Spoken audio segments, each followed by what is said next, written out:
I'd like to start things off with a quick trip back in time. There we are. In 1998, the futurist and author John Naisbitt made a prediction that really nailed it. This is rare for futurists who delight in making predictions that are provocative at the time, but which tend to have all the accuracy of foresight of science fiction movie costume designs. Naisbitt's book, Megatrends, 10 New Directions Transforming Our Lives, predicted the inevitable rise of artificial intelligence and urged a counterbalancing union with emotional intelligence. Megatrends was a futurist tsunami, dominating the New York Times bestseller list for 2 years and published in over 50 countries. It became the forecaster's Bible. According to Naisbitt, high-tech should promote high-touch, in the sense that high-touch jobs would likely be those least affected and most in demand in the face of ever-expanding AI and tech. Fast forward, and this has proven true. But unfortunately, there's one other factor that Naisbitt failed to anticipate. While high-touch jobs might be in the ascendancy, high-touch skills have been tragically eroded. And it is digital culture that has been responsible for undermining these. Hello to everyone who has joined us today for this Australian Human Resources Institute webinar, the Emotional Intelligence Shortfall from Digital Culture and HR's Role in Fixing It. My name is Evan Mitchell. I'm a co-founder of How and Why. We've been researching, responding to and writing about digital culture for the last decade. We are award-winning millennial product and brand development experts, international negotiation advisors and practitioners, authors of books and over 50 articles in business journals here in the US and Europe on digital culture. And in our interactive empowerment partnership with Guided Resolution, we are also digital dispute resolution pioneers. Our recent focus has been on two serious questions.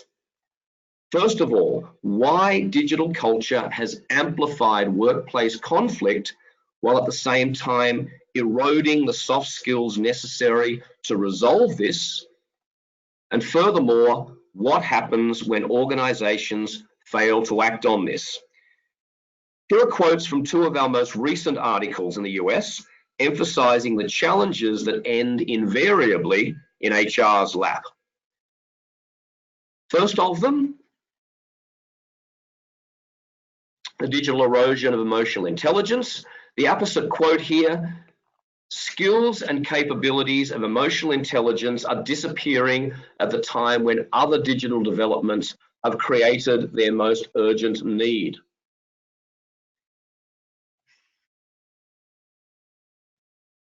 And in a follow-up article relating conflict and creativity, the opposite quote here, the fact is every point of contact in an organization is a potential point of conflict.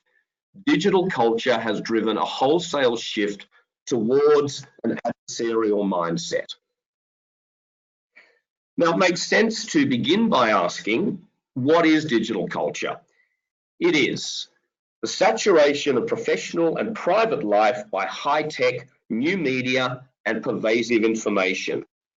The changes that these have forced on communication and on interaction, disruption and creative destruction applied to traditional business models and organizational cultures, and it is the phenomenon that primarily creates and shapes the dominant mindset of your employees and new hires. Digital culture is now upstream of corporate culture. There's no doubt that digital culture has provided unquestionable workplace benefits. It has transformed the customer experience, given a sharper edge to marketing and a more agile and innovative focus from the creative disruption of hidebound practices. And it's also substantially changed the nature of the workplace and the workforce. This workforce itself brings a multitude of upsides from its immersion in digital culture. It's more tech savvy, curious, idealistic, adventurous, data literate, skilled in both social and new media, and highly effective high-tech problem solvers. Each of these positive attributes has positive effects on performance, productivity, morale, and organizational culture. There is, however, a single significant liability stemming from the saturating impact of digital culture: a general inability to understand and constructively deal with conflict. This has been an inevitable side effect of digital culture, and it is now escalating within organizations. This liability has resulted in a cultural shift away from a collaborative win-win mindset towards a zero-sum win-lose attitude. If we imagine a hypothetical continuum of harmony running from one extreme of absolute collaboration to the other extreme of absolute conflict, the influence of digital culture on collaboration has been a wholesale shift of workplace practice and tendency towards the conflict end. Now, evidence for this shift was initially anecdotal, but in recent years, this has been backed up by research findings from a wide and varied range of authoritative sources, all pointing to an inherent and widespread problem in dispute resolution within workplaces. Now, among all of these publications and institutions, LinkedIn and Gallup should be particularly remarked on. Their comprehensive surveys have identified the specific soft skills gaps contributing to the ongoing problem of conflict and dispute resolution. LinkedIn's 2017 Business Leader Survey of 2,000 business leaders internationally found the following skills gaps of greatest concerns to the executives driving business performance and productivity: collaboration, communication, and leadership.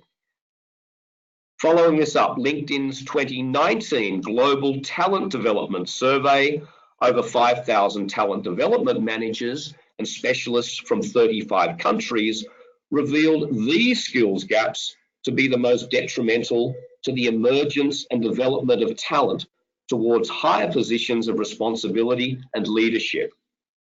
Once again, collaboration, that's how important it is, along with persuasion, adaptability, and creativity.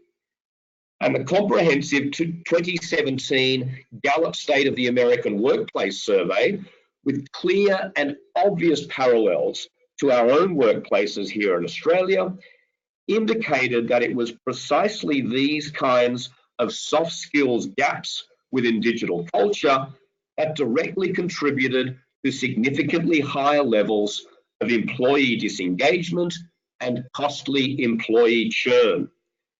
Now, each one of these soft skills gaps and its damaging consequences is sufficiently significant to deserve its own intervention. There is one solution, one remedy, however, that is effectively the silver bullet to dramatically improve performance in all of these skills gaps areas, and therefore to improve organizational productivity, as well as improving culture and morale and stemming employee disengagement and turnover rates. Addressing the digital culture-induced blind spot in handling the resolution of disputes and organizational conflict. In short, improve both attitudes and skills in the area of negotiation and all its subsidiary situations, including mediation, reconciling conflict, facing and resolving disputes, collaborating in the face of disagreement, mutual problem solving, and any workplace misunderstandings. Every point of contact is a potential point of conflict.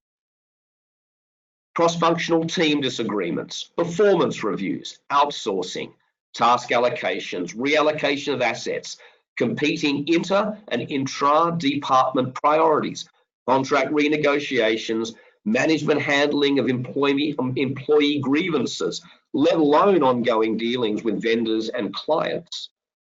The conflict itself is not the problem.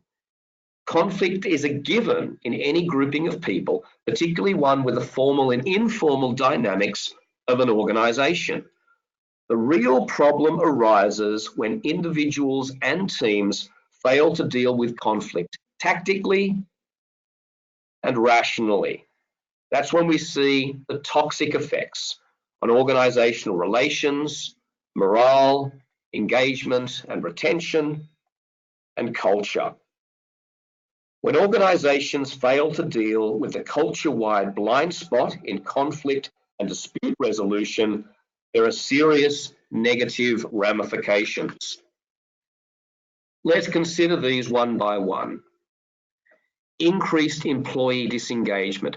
Irrespective of who is at fault, the workplace atmosphere will be affected, and the evidence points to employees being increasingly more intractable in seeing the other party as entirely at fault. Loss of better performers.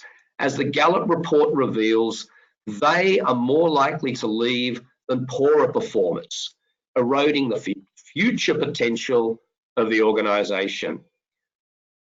Reputational damage, which can exist internally at the level of the individual themselves, team leader, department head, and even HR in the face of failed efforts at mediation. Reputational damage can exist also externally, as the organization's wider reputation is blemished, the inevitable side effect of a perceived toxic culture. Barriers to innovation. Innovation needs openness in workplace relationships to flourish. And LinkedIn's Global Talent Development Survey shows how creativity is one of the first casualties of ongoing and unaddressed conflict. Lower team efficiency. When team selection is based on who gets on with whom, rather than assembling the optimal skill set to best deliver the desired outcome, then the quality of decision-making has to suffer. And finally, time wastage for managers and the HR department. From being forced, and in many instances continually, as we hear it, to deal with issues kicked upstairs that should better have been resolved at their source.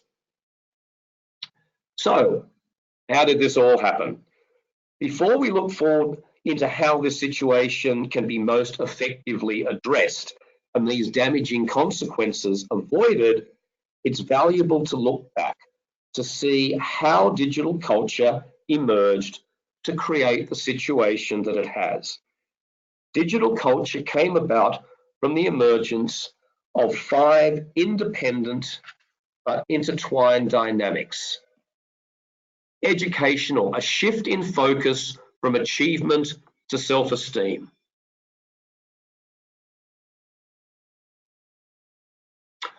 Vocational, a parallel shift in focus from accomplishment to celebrity. Psychological, a shift in patterns of maturation from vertical modeling on parents and authority figures to horizontal modeling based upon peers. Cultural, the emergence of social media as social life.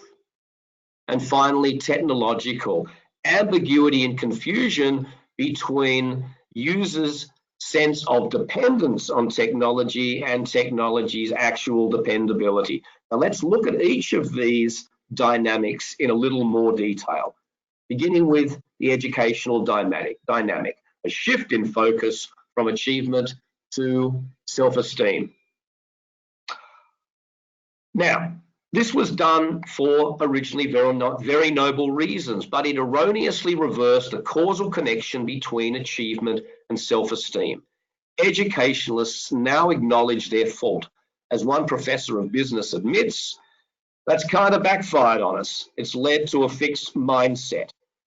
It has also led to higher levels of social and professional anxiety and a weaker sense of control, according to Jean Twenge's comprehensive longitudinal cross-generational studies.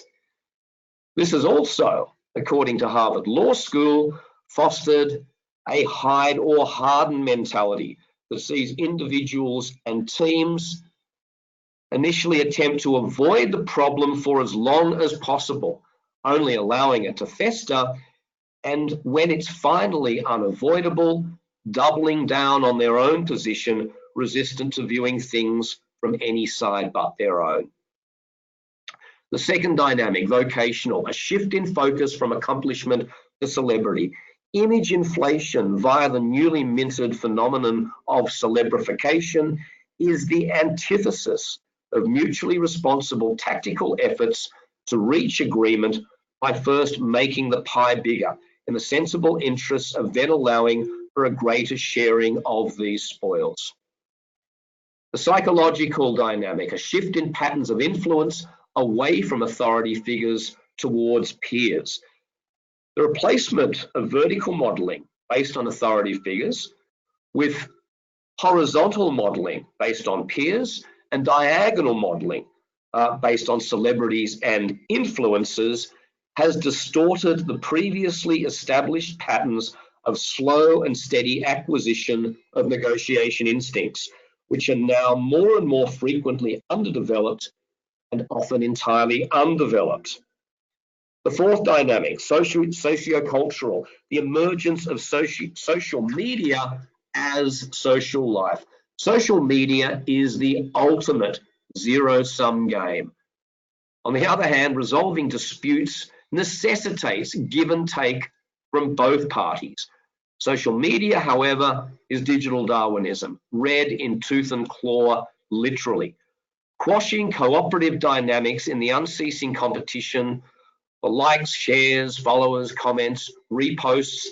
The pervasive influence of social media on digital culture has driven a wholesale shift towards an adversarial mindset and a zero-sum conception of disputes and their resolution. And digital culture has further spawned an adversarial relations model that swamps opportunities for value creation. The final of the five dynamics, technological, the emergence of tech as both means and end. The bulk of the blame for any negatives to do with digital culture have typically been laid at the feet of technology.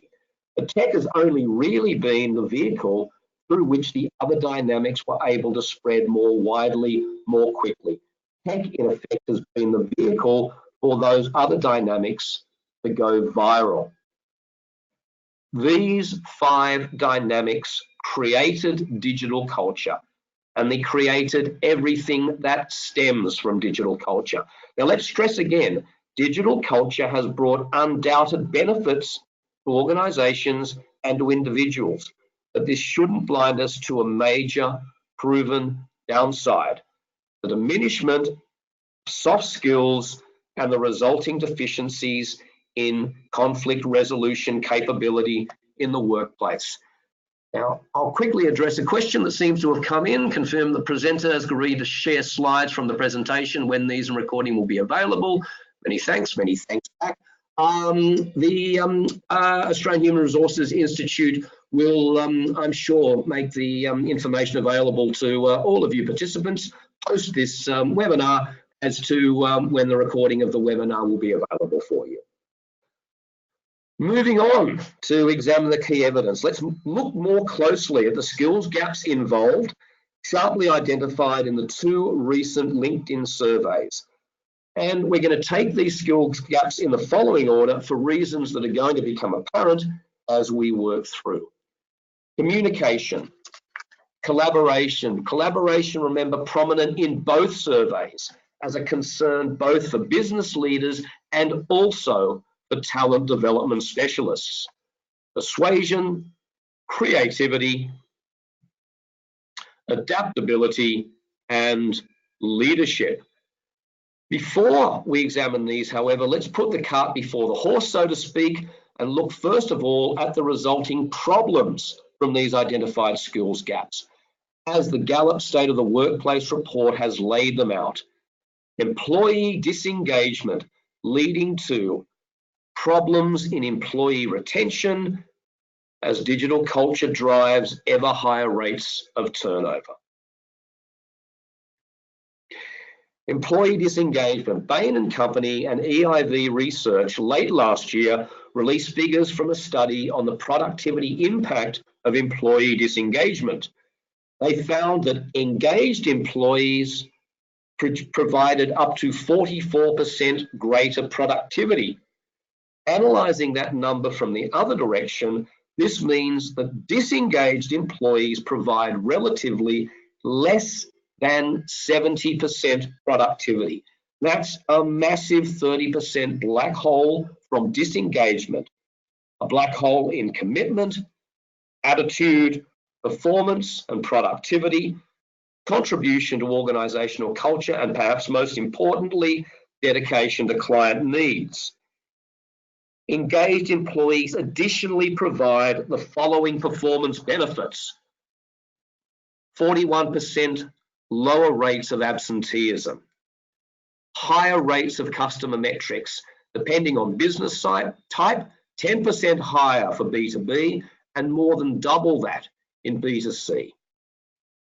Engaged employees are also overwhelmingly more likely to engage in activities that are not part of their job, but are beneficial to customers and their company. 90%, almost all engaged employees versus 55%, barely scraping half of disengaged employees. And imagine their respective differences in attitude in going over and above what the job requires. And it's hardly surprising that engaged employees offer vastly lower turnover levels, 24% lower in B2B and a massive 59% lower in B2C businesses.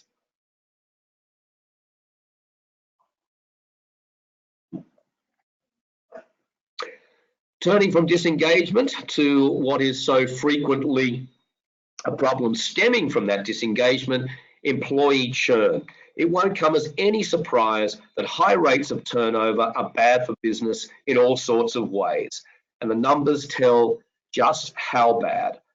Total costs to replace one employee who has left are between 1 and 3 times the annual base salary of that departed employee, depending on the wage and the role. Highly specialised roles have a disproportionately high turnover cost, 2.13 times. So, for example, the cost to replace a 100K employee averages around 213K. Now, in terms of time for new employee to ramp up, it takes 1 to 2 years for a new employee to become fully productive. That's just the financial drain, not even taking account of the damage to the business culture, morale, and future organizational performance from the loss of employees who had the potential to be groomed into the group, team, department, and business leaders of the organization's future. So all of that's the HR bad news resulting from the skills gaps. Now let's look at those skills gaps themselves one by one. And as we do, please bear in mind these findings are consistently repeated across major current affairs, business, and psychology publications, as well as the most extensive and up-to-date worldwide surveys. So the list again: communication, collaboration, prominent for figuring in both surveys as a concern for both business leaders and talent development specialists. Persuasion, creativity, adaptability, and leadership. To start with communication, the importance of communication in general and the resolution of disputes in particular is fundamental. Digital culture, however, has eroded communication capability in a number of ways. Communication is basic to emotional intelligence. Listening, intuiting, reading tacit cues, anticipating the interests of the other party, and sensitively articulating your own. These are soft skills that have always been at the core of what it means to be effective in managing people and outcomes, even what it means to be effective as a human being. Communication skills don't improve on their own. Left alone, their natural direction is backwards. But digital culture worsens this by expanding the range of communication process options. In theory, the more options, the greater the quality of communication. In theory. In practice, the opposite applies. New technological choices increase the distortion, not the quality of communication. For all their numerous benefits in other ways, email and text are obvious examples. The English writer John Boynton Priestley pointed this out more than 70 years ago with respect to television, in what became known as Priestley's paradox. That is, the more advanced communication technology becomes, the lower the quality of the communication itself. Further to this, a recent one-poll study reveals that 80% to 20% would prefer to communicate digitally than face-to-face. And when forced into unavoidable face-to-face situations, when conflict is inherent and tempers primed, they lack the communication skills to smooth competing interests and promote collaboration. Falling standards of workplace communication have also been blamed in the recently released Australian Workplace Loneliness Study for high levels of disconnection and dissociation in work environments. The study found that in some organisations, just shy of 50% of employees feel negatively affected in their work performance as a result of disconnection stemming from digital culture's negative impact on communication standards.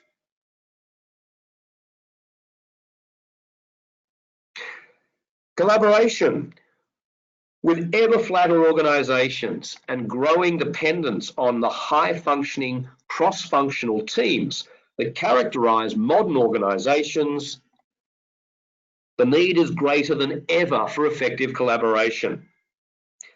But the obstacles are more pronounced as well. As one analysis of the Gallup State of the Workplace survey observes, team-based collaboration generally doesn't happen naturally. Management will have to provide direction, coaching and rewards to shift the all too common individualism and lone wolf mentality to the sharing of ideas and knowledge among teams. When management promote team collaboration from top to bottom, align staff in the pursuit of common goals, remove actual or perceived individual competition barriers, and reward team-based outcomes, high-performing teams will steadily evolve. Eventually, they will advance under their own momentum. Eventually. But not without the necessary change in attitudes towards conflict situations and provision of skills and tools to handle these more effectively. One of the 20th century's greatest playwrights nailed it when he said, "Tragedy is not a conflict between right and wrong, but between two different kinds of right." Peter Shaffer was writing about the creation of tragic irony on stage and screen, but his sentiment has clear parallels and ramifications for the modern organisation. Take again the gamut of situations in which disputes will inevitably arise: cross-functional team disagreements, performance reviews, outsourcing, task allocations, reallocation of assets, competing intra-department priorities, contract renegotiations, management handling of grievances, ongoing dealings with vendors and clients. These are not conducted between good guys and bad guys, when each party naturally perceives right on their side. Being oblivious to the different kind of right on the other side becomes all too easy. And these are not rare events. Add in simple misunderstandings, which are also prey to conflict, and we're looking at a swag of workplace waste. No wonder collaboration, for entirely different reasons, made it onto both of LinkedIn's skills gaps lists.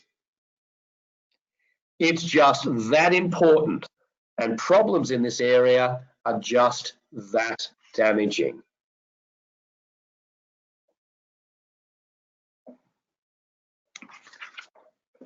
Persuasion.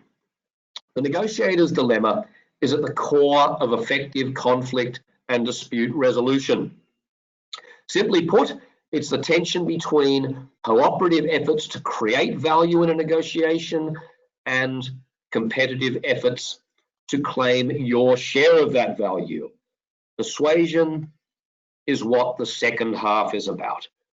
Claiming value that has been, hopefully, collaboratively created.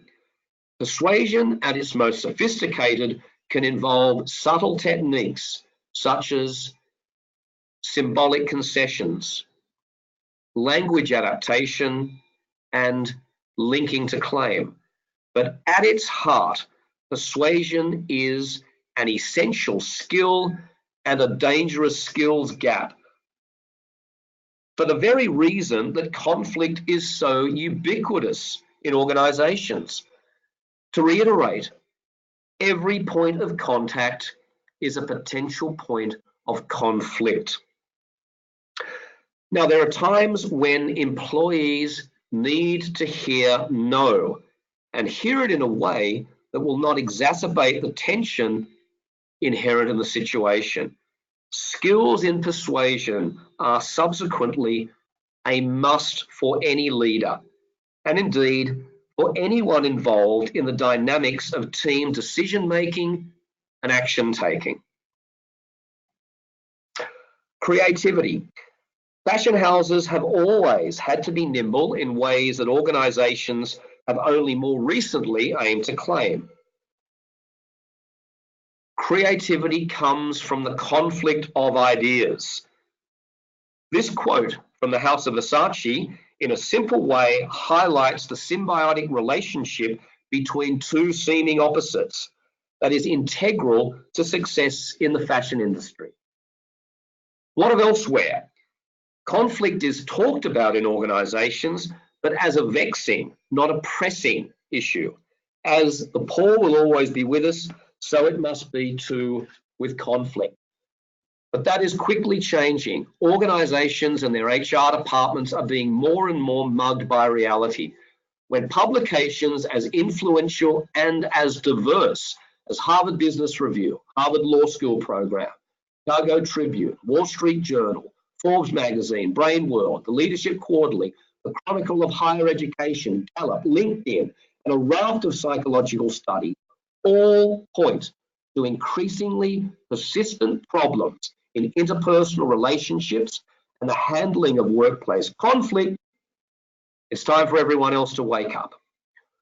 Recall the negotiator's dilemma, the tension between cooperative efforts to create value in a negotiation and competitive efforts to claim your share of that value. The first half, the creation of value, making the pie bigger, is all about creativity. When there is a general skills gap in creativity, then the collaborative side of negotiation falters and too much focus falls destructively on conflict. Now, a recent McKinsey report observes that organizational demand for creativity will spike approaching 2030. The supply side of creativity, on the other hand, looks a sadder story. The skills gap of adaptability. Adaptability is an essential attribute, as encapsulated by Bernard A. Raimondo's classic book, The Bargaining Manager. Essential elements in effective leadership are the ability to diagnose and adapt to situations. Adaptability covers both the ability to astutely anticipate conditions, for instance, what the interests of the other party might be in the face of a dispute, and the capability to effectively ad lib and change course effectively in the face of the unanticipated. Adaptability is a mindset as much as it is a suite of skills. And it is an essential attribute in the dynamics of cross-functional teams. Finally, amongst the skills gaps list developed across both of those LinkedIn studies, we come to leadership. Communication, collaboration, persuasion, creativity, adaptability, all the previous soft skills culminate in leadership. And skills gaps in any or all of those other areas are a significant liability to leadership. The soft skills that make up emotional intelligence are the essence of management skills. Let's expand on that quote from Raimondo's The Bargaining Manager. Essential elements in effective leadership are the ability to diagnose and adapt to situations and to influence the perceptions of subordinates. But these are also the requirements of an effective negotiator. Raimondo here is effectively equating management, leadership, and negotiation effectiveness. The skill sets of those three roles are so closely aligned that if the three were arrayed in a Venn diagram, you'd see only a single circle incorporating the necessary attributes of all three roles. Emotional intelligence encourages transformational leadership. This is intuitively obvious, and research demonstrates a high correlation between the two. A skills gap in leadership qualities and competencies, as sharply illustrated by the LinkedIn studies and others, sounds an ominous note for organizations. The leaders of tomorrow are a company's very future. Theirs is the responsibility for the direction that will drive the transformations to come, as yet not recognized, but inevitable in an era of remorseless disruption. Now, the benefits of HR getting it right. On the one hand, it might seem all a little doom and gloom. These skills gaps have significantly destabilized organizations, eroding employee resilience and self-reliance, weakening workplace communications, frustrating creativity and problem solving, raising conflict levels and driving down performance, subverting organizational culture, feeding employee turnover, and finally undermining future leadership potential. But it doesn't need to be all doom and gloom. The flip side of the entrenched problems in identified skills gaps in essential areas is the performance and productivity advantage organizations can enjoy from getting it right. Assessment of collaboration, conflict management, dispute resolution, and negotiation capability is vital and timely. Deficiencies in these soft skills are both serious and intensifying. Understanding where skills gaps are prevalent is essential to correcting them. And this brings benefits for both the organization and for your employees.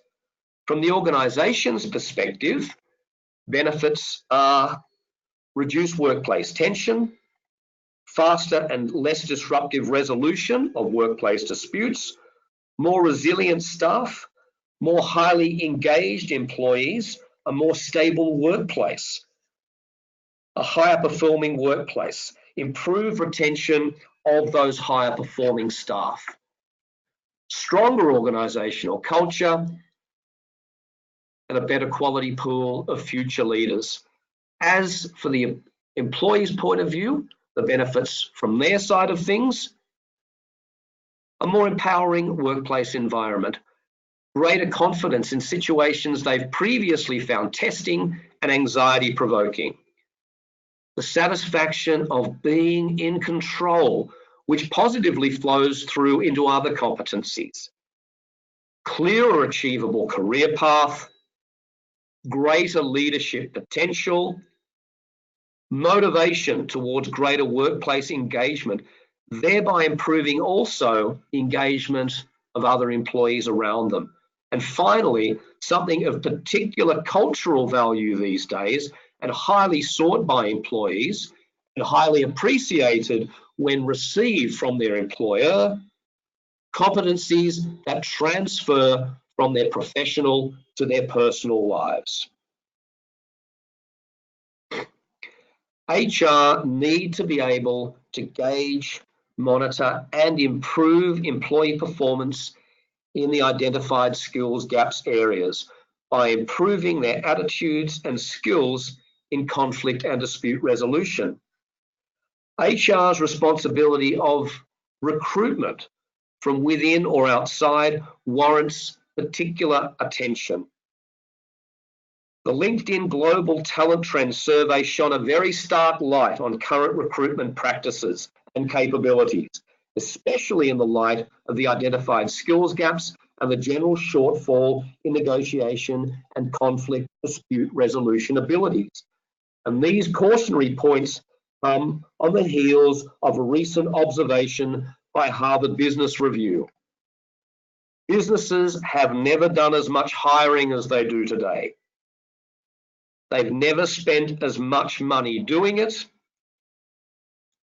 and they've never done a worse job.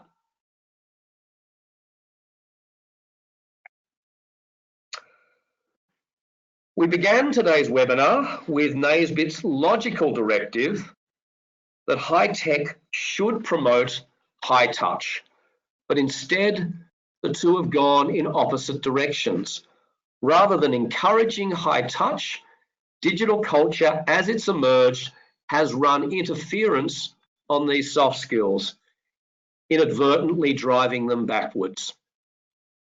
We're addicted to tech, so we won't be altering momentum on that side of the equation, which leaves us, if we're not to drown in a sea of increasingly poor decision making, tackling the other side of the equation, correcting and reversing the shortfall in soft skills. In an organizational context, this means a focus first on collaboration. The extensively documented decline in collaborative behavior in the workplace is a pointer to what individuals believe is best for them. Sure, it's a dog-eat-dog ethos of social media that encourages this, but it wouldn't take hold to the extent that it has if individuals didn't believe that it was in their interest. In reality, it isn't. Addressing disagreements, disputes, conflict, and essentially they're all the same dynamic, works best with a collaborative mindset. Not just for the organization, but for the individuals themselves. Now, this is a challenge that we have studied in great detail. How do you manufacture that mindset change in individuals on the job, in their workplace teams? And furthermore, how do you recognize the right mindset in candidates when making recruitment and selection decisions? To step sideways for a moment, we've recently looked at this problem in a highly specific, almost laboratory-like workplace, the world of rugby league. This is a context where digital culture is particularly damaging. Because the digital cultural positives that your organizations value, the tech savviness, curiosity, data literacy, idealism, new media skills, these aren't so valuable in a footballer. So they can't offset the negatives. And in rugby league world, there are a lot more of these. We've identified 15 digital culture characteristics that work against team performance, causing problems on and off the field. So by comparison, the world of the typical HR executive is a lot less fraught, but it does affect you. You are involved, and HR does have a primary role in fixing the problem within an organization, or at least orchestrating the solution. There are two stages in this because it involves two issues.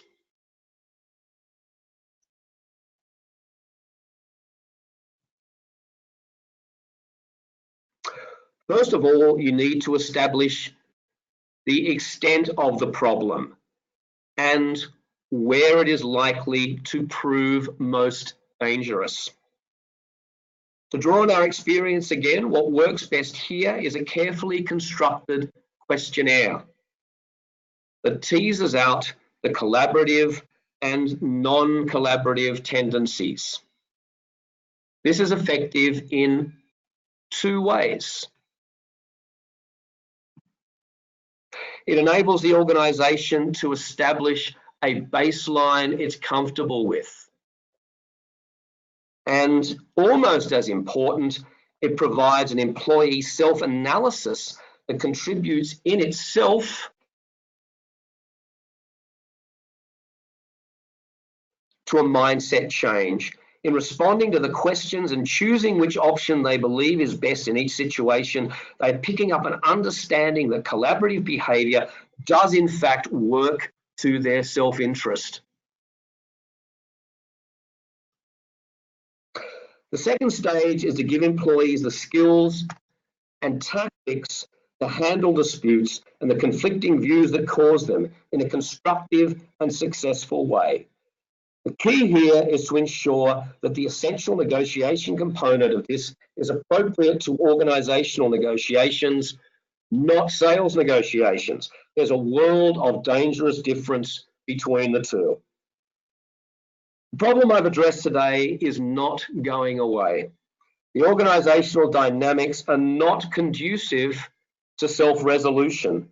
Top management doesn't necessarily read the literature or know the studies.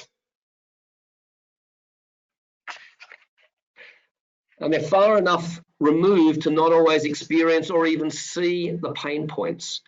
Ironically, HR is often the canary in the coal mine here. The first to get a hint of the problem, as disputes that should have been handled at source are kicked up to them to resolve. Whatever the case in your organisation, someone will ultimately be taking ownership of the problem.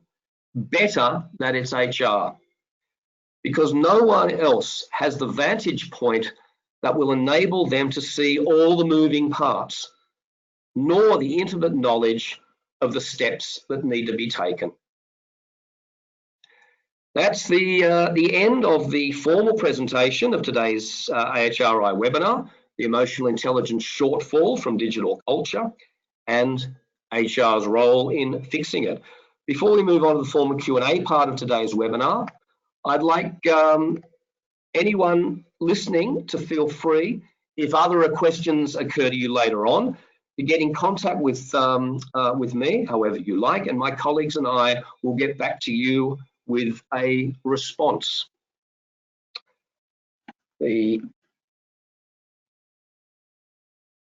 And it would seem, hang on, it would seem I'm getting a response through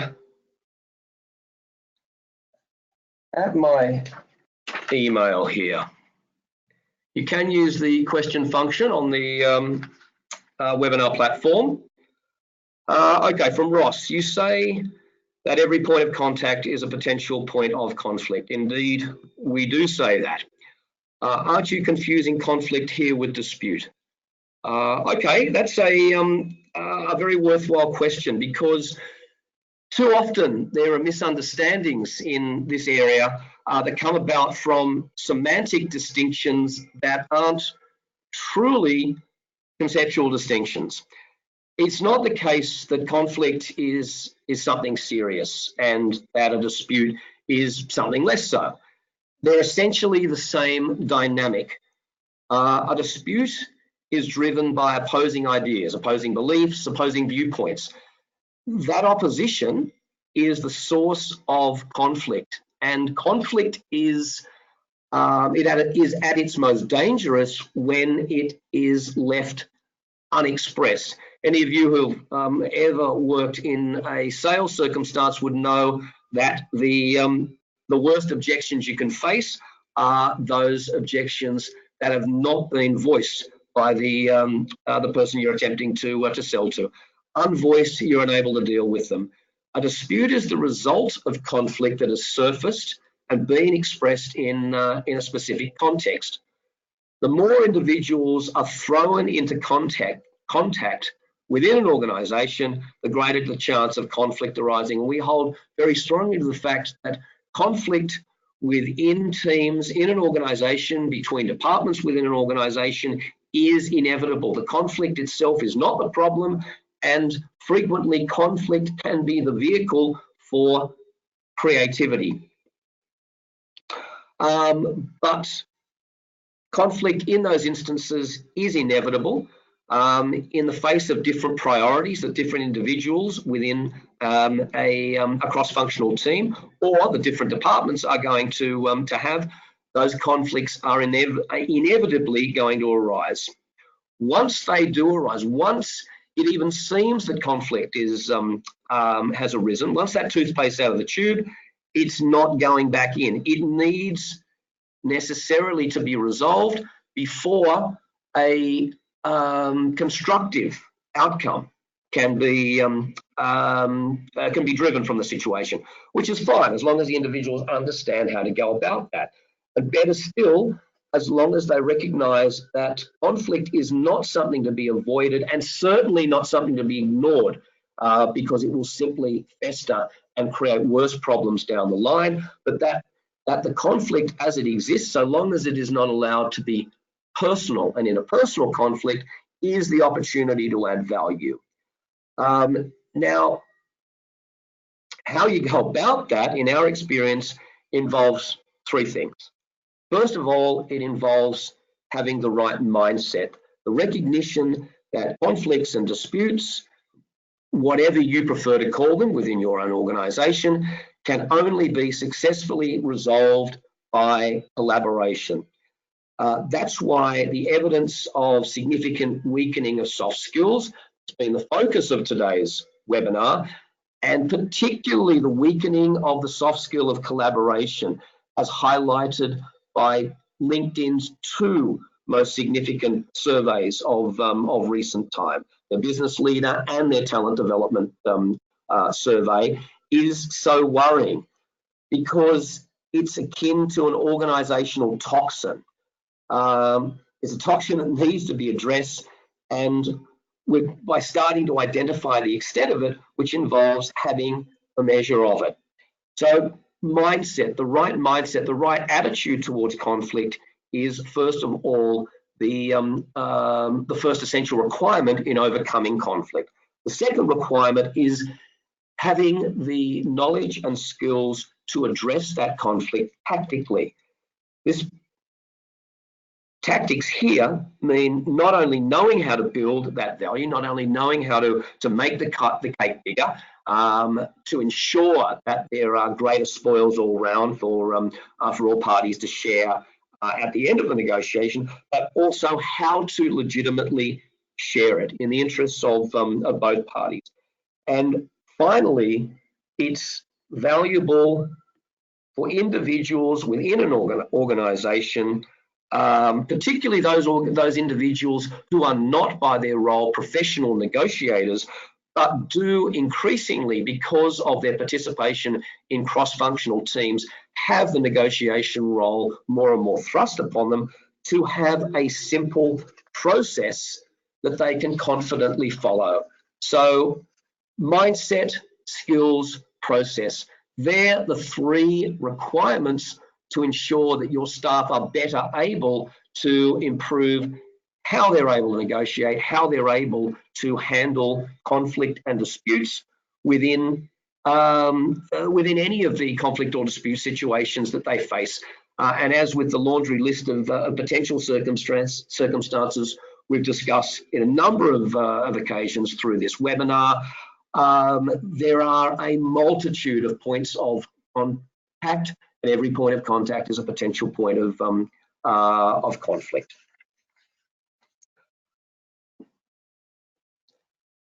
I even find collaboration enhanced when you can change the attitude of management to be a sharer of knowledge and learning rather than protecting it. Tom, thank you for that observation.